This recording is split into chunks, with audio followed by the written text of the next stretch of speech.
Bienvenidos a Virbac Contigo, el podcast veterinario que te acompaña en tu formación. Hola, bienvenidos al tercer capítulo de esta serie de podcast de la mano de Salvador Cervantes sobre enfermedad renal crónica y osteoartritis en gatos seniors. Hola Salva, nuevamente estamos por aquí para hablar sobre el enfoque terapéutico en el gato con enfermedad renal crónica y osteoartritis. Hola Iván, un placer. Vamos a ello. En primer lugar, te quería preguntar, ¿cuán importante es la dieta en los gatos que padecen estas dos enfermedades? Importantísima.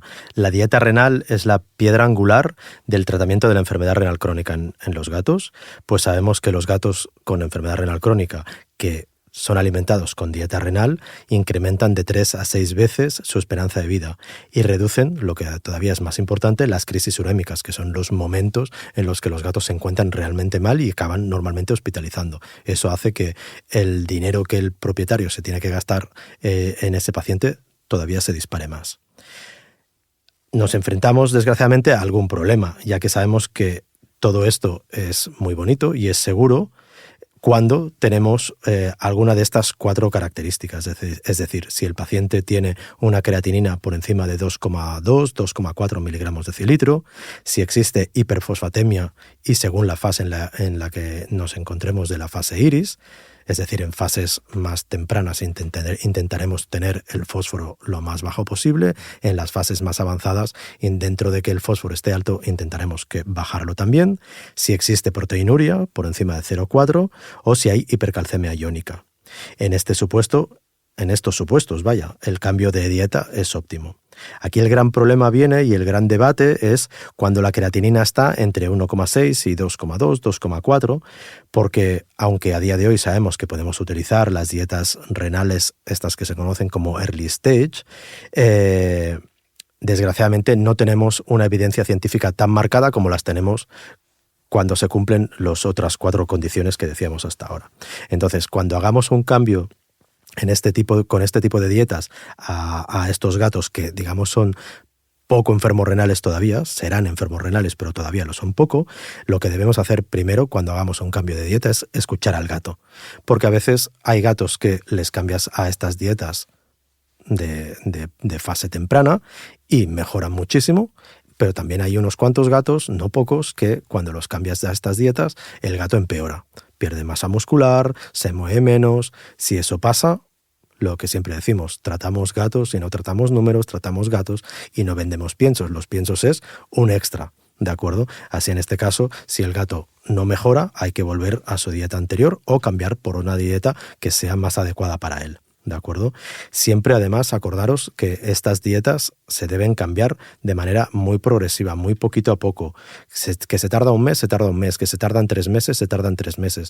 Si hemos algo aprendido en esta serie de podcast es que la enfermedad renal es una enfermedad larga, es una maratón, no es un sprint. ¿De acuerdo? Así que necesitamos que el gato se acostumbre a esta dieta y no hay prisa. Si el propietario llega a casa, pone la dieta y el gato la rechaza y el propietario dice esto no se lo come, es un desastre para nosotros como veterinarios, porque la herramienta que mejor funciona para controlar la enfermedad del riñón se ha descartado, y para el gato porque es la herramienta que más esperanza de vida le va a dar a ese gato. Continuando un poco sobre esas dietas y que nos puedes recomendar, ¿son todas iguales? Bueno, las dietas renales, debemos pensar todos que las dietas renales fueron las primeras dietas que se formularon para tratar una enfermedad, con lo cual hay una serie de cosas que hoy en día todas ellas cumplen. Lo primero es que suelen estar restringidas en proteína,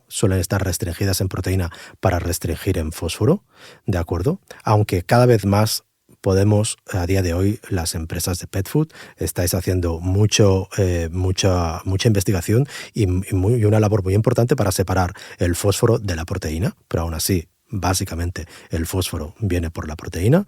Luego son suplementadas en potasio. El potasio se pierde al generar más orina de lo normal y ese potasio hace que el gato se mueva menos. Ya sabemos hoy en día que más que menos va al gimnasio, suda, una de las cosas que todas estas bebidas isotónicas llevan es potasio, ¿de acuerdo? Pues necesitamos que el gato tenga potasio, más aún el gato que es mucho más muscular que nosotros, ¿de acuerdo? Recordemos que el gato no tiene ni tan solo el ligamento nucal, con lo cual si le falla el potasio al gato se le dobla literalmente el cuello. Son ricas en vitaminas B, que también se pierden por el exceso de producción de orina. Son ricas en antioxidantes, normalmente, en vitamina C, en omega 3, para ayudar a mejorar la vasodilatación, y suelen ser, como son restringidas en proteína, que es la carne, es la chicha, es lo que le gusta al gato. Pensar que un ratón es proteína y grasa, no es nada más. Entonces, si le quitamos proteína, el gato se queda con una dieta que es de, bueno, esto te lo comes tú, ¿no? Entonces, para hacerlas más palatables, la estrategia es añadir esas calorías que van a faltar con la proteína, añadirlas en lugar con carbohidratos, que podrías venir por ahí, añadirla con grasa, porque igual que pasa con las hamburguesas de los fast foods, la cantidad de grasa incrementa la ingesta, ¿de acuerdo? Claramente, de todas maneras, y respondiendo un poquito más de una manera más orientada a tu pregunta, no todas las dietas son iguales, ya que cada empresa utiliza estrategias dietéticas diferentes para alcanzar el mismo objetivo, que al final es que el paciente nutrido con su producto viva más y mejor y disfrute más, ¿de acuerdo?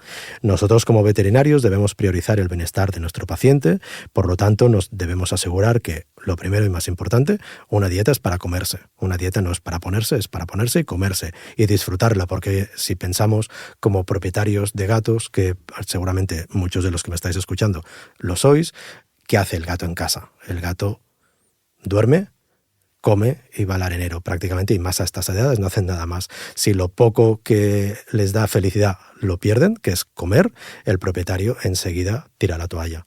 Y en lugar de provocar un aumento de la esperanza de vida, puede pasar todo lo contrario, que se acerque dramáticamente a la eutanasia, ¿de acuerdo? Que gane el gato, además, calidad de vida, y que esta calidad de vida la note el propietario. Eso se nota enseguida cuando los gatos lo comen con ganas, cuando se hidratan correctamente. Estas dietas mejoran la calidad del pelaje y de la movilidad del gato. Y eso hace que el gato se mueva mejor, el propietario lo ve más feliz y todo el mundo más contento. ¿De acuerdo? Como objetivos también importantes, pero menos importantes, digamos, está alargar al máximo la calidad, la esperanza de vida. Lo primero siempre en gatos y en veterinaria es la calidad, luego la esperanza de vida y finalmente, de una manera más especializada, mejorar las alteraciones iónicas, es decir, reequilibrar el fósforo, el potasio, el calcio, ¿vale? Para evitar además pues, futuras hospitalizaciones e intervenciones que son carísimas a nivel del veterinario. Perfecto. Nos hablabas de la importancia de la proteína en la dieta de este tipo de pacientes. ¿Nos puedes comentar un poco más por qué esto es importante? Bueno, es que, como os decía, la proteína y el fósforo van muy unidas y debemos controlar la cantidad de proteína porque, desgraciadamente, es la fuente principal de desechos nitrogenados. No es la única, de hecho, sabemos de medicina humana que hay otros desechos nitrogenados que están cobrando importancia, pero que en gatos todavía no están bien estudiados, ¿de acuerdo? Así que debemos controlar la cantidad de proteína para que la cantidad y la calidad de la proteína para que los desechos nitrogenados sean los mínimos, ¿de acuerdo? Además, al controlar la proteína seguramente podemos mejorar la poliuria polidipsia, reducimos los signos de la uremia y de la azotemia, mejoramos la anemia al mejorar la esperanza de vida del eritrocito, mejoramos la función de las plaquetas, podemos controlar o ayudar, es uno de los puntos para controlar la carga de fosfato, de fósforo, ¿de acuerdo? Así como intentar controlar también desde un punto de vista nutricional la proteinuria del glomérulo, ¿de acuerdo? Así que siempre que tengamos que recomendar un cambio de dieta, una dieta renal, debemos recomendar siempre marcas responsables, porque una cosa es lo que pone la etiqueta, La etiqueta te puede poner 27% de proteína, pero el origen de esa proteína es importante. No es lo mismo la proteína de la soja que la proteína del pollo, y dentro de la proteína del pollo no es lo mismo de las partes, digamos, más nobles del pollo, como podría ser la pechuga, a la carne que está cogida solo al hueso, ¿de acuerdo?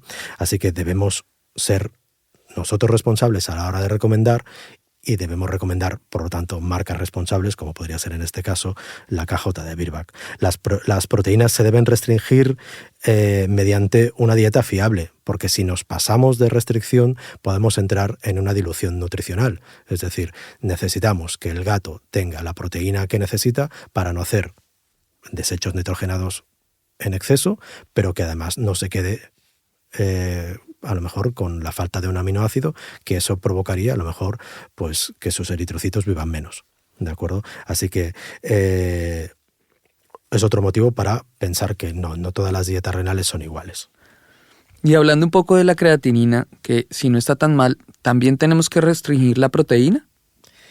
Bueno, aunque la creatinina no esté mal, existen, como decían, otras indicaciones para dar una dieta renal. Hemos dicho antes el hecho de que haya proteinuria.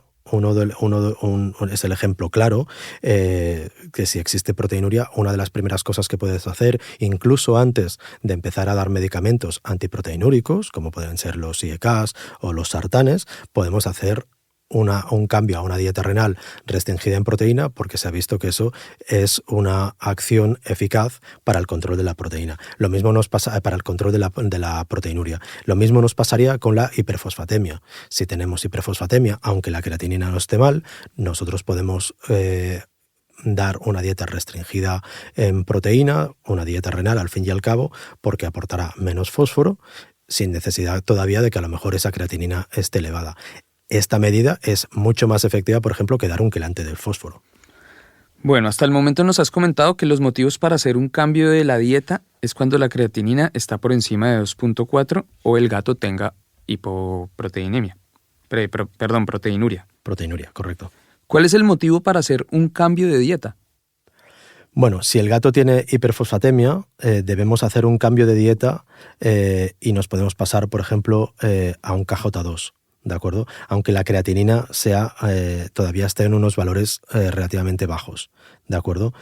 Debemos recordar todos, y nos pasa demasiado. Yo recuerdo cuando salí de la facultad que las enfermedades renales en los gatos se diagnosticaban solo con una urea, luego añadimos la creatinina, ahora tenemos la urea, la creatinina, el SDMA, pero todavía me encuentro muchos informes y muchas hojas de análisis donde, por ejemplo, nos falta el fósforo o nos falta el calcio ionizado, ¿de acuerdo? Con lo cual debemos mirar el fósforo por una sencilla razón, y es que el fósforo es un nefrotóxico, es un tóxico directo del riñón, y por lo tanto necesitamos saber si ese gato está dependiendo de la fase iris en la que se encuentra, con el fósforo en el momento, en el sitio en el que toca.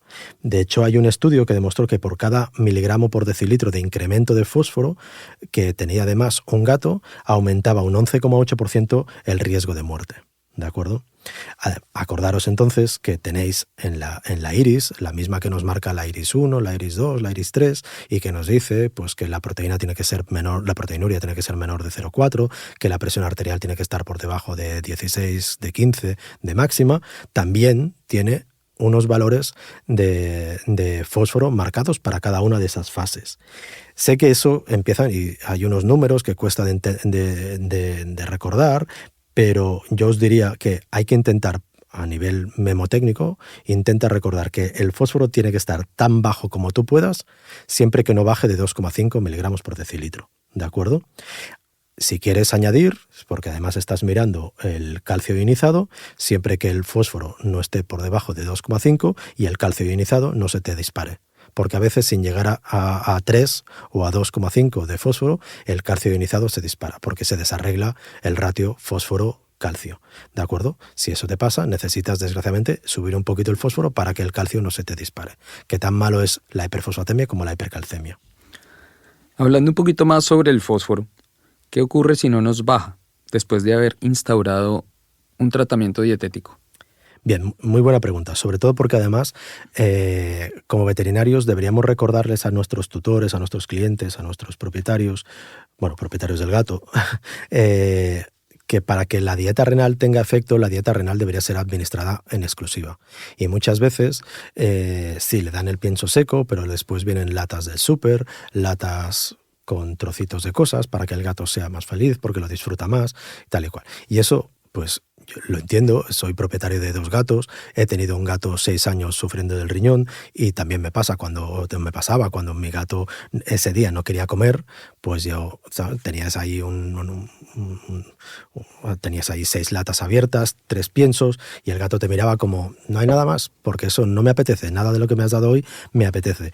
Y te desquicias, realmente te desquicias y en ese momento pues acabas dándole lo primero que encuentras por casa, aunque sea, yo qué sé, un trozo de salchichón. El problema es que todos estos suplementos llevan más fósforo de lo que le toca al gato y entonces cuando tú miras al cabo de unos días, le preguntas al tutor, ¿ya cuánto tiempo lleva ya con la dieta? 2 meses. Muy bien, vamos a mirar el fósforo y el fósforo te sale, yo qué sé, a 6 en cualquiera de las fases. 6 es demasiado, aunque no está por encima de los valores normales para un gato sano. Sí que está por encima de lo normal en un gato con una enfermedad de riñón. En ese caso, o intentas reñir al tutor, cosa que no te recomiendo porque tienes que formar equipo con él, o tirará la toalla o cambiará de veterinario, con lo cual tu negocio se va al traste, o lo que tienes que entonces es darle estrategia, es decir, bueno, en lugar de darle esta lata que le estás dando o este premio, ya sé que le gusta el jamón York, pero es mejor que cambies a estas cosas que son más naturales o que son más naturales, que llevan menos fósforo, no es que el jamón York no sea natural, ¿vale? O una de las estrategias es dar un quelante de fósforo, ¿de acuerdo? Podría ser, por ejemplo, Pronefa de Virbac, ¿de acuerdo? No lo digo por casualidad, es que realmente es un producto que es muy efectivo, es uno de los que utilizo y además es muy palatable, que esto en gatos es esencial, porque como el gato no se lo quiera tomar, el propietario no se lo va a dar, o si se lo da, la relación propietario-gato se va a ver dañada por culpa de que cada día le va a tener que dar un jarabe que el gato no quiere que se lo den. ¿De acuerdo? Si tras la administración del quelante todavía los valores a las 4 o 6 semanas siguen estando por encima de lo normal, en ese momento o subes la dosis o buscas otra estrategia pues un poco más ya de negociación con el propietario de me ha hecho caso, piense que bla, bla, bla. ¿De acuerdo? De acuerdo. Entonces, continuemos con el fósforo. Vamos. Con él, ¿ya lo tendríamos todo controlado si lo mantenemos a raya?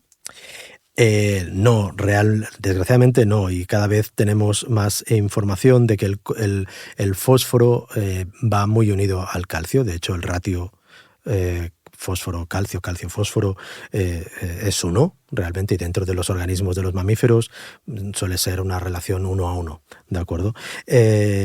Nos hemos dado cuenta, sobre todo cuando damos dietas renales en gatos que son todavía poco renales, llamémoslo así, que a veces cuando hacemos una restricción de fósforo demasiado fuerte al principio de las primeras fases, esto puede conllevar un aumento de la calcemia ionizada.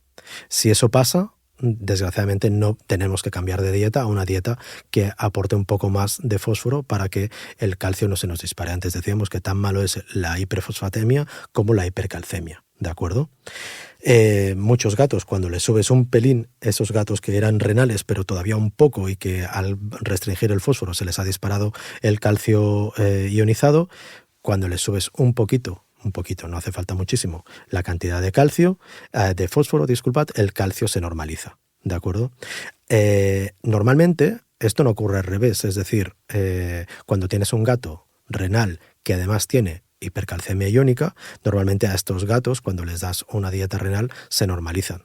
Es una cosa que es un poco difícil de entender, de hecho es una clase avanzada, digamos, de endocrinología felina y no nos vamos a meter, pero tener en cuenta eso, que normalmente cuando tienes una hipercalcemia iónica previa, cuando das una dieta renal, normalmente esa hipercalcemia se normaliza.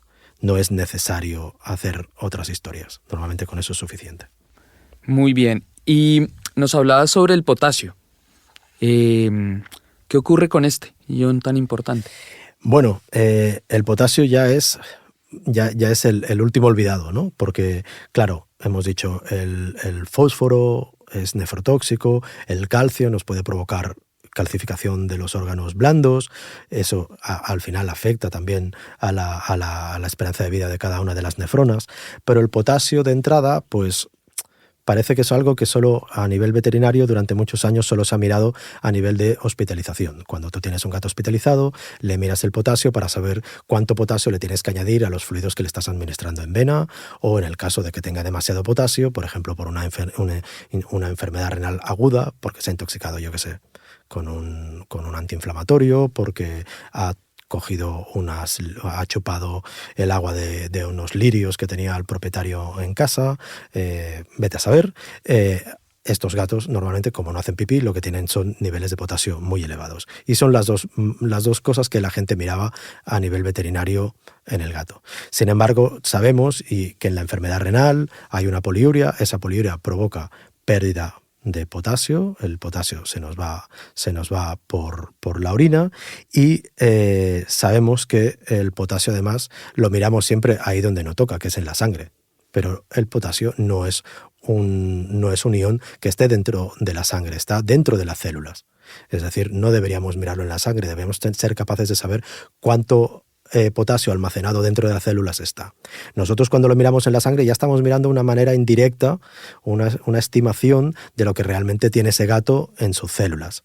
Normalmente el potasio se dice que hay que empezar a suplementar a partir de 3,5 miliequivalentes por litro, pero yo personalmente prefiero empezar en 4. En 4 porque si me baja a 3,5, que es cuando el paciente a lo mejor empieza a tener sintomatología, entre que el paciente empieza a tener sintomatología, el propietario se da cuenta y me llega, le dan hora, lo que sea, ese paciente puede ya estar entrando en una hipocalemia, en una falta de potasio realmente grave. Y sabemos que cuando el riñón se queda sin potasio, con una bajada del 3,1, antes decíamos el 3,5 es lo mínimo que se tolera como normal, pues solo que esté con 3,1, a nivel histopatológico, a nivel de biopsia, ya nos podemos encontrar fibrosis intersticial, infiltración intersticial linfocítica y plasmacítica, dilatación tubular y atrofia en diversos grados de esclerosis glomerular.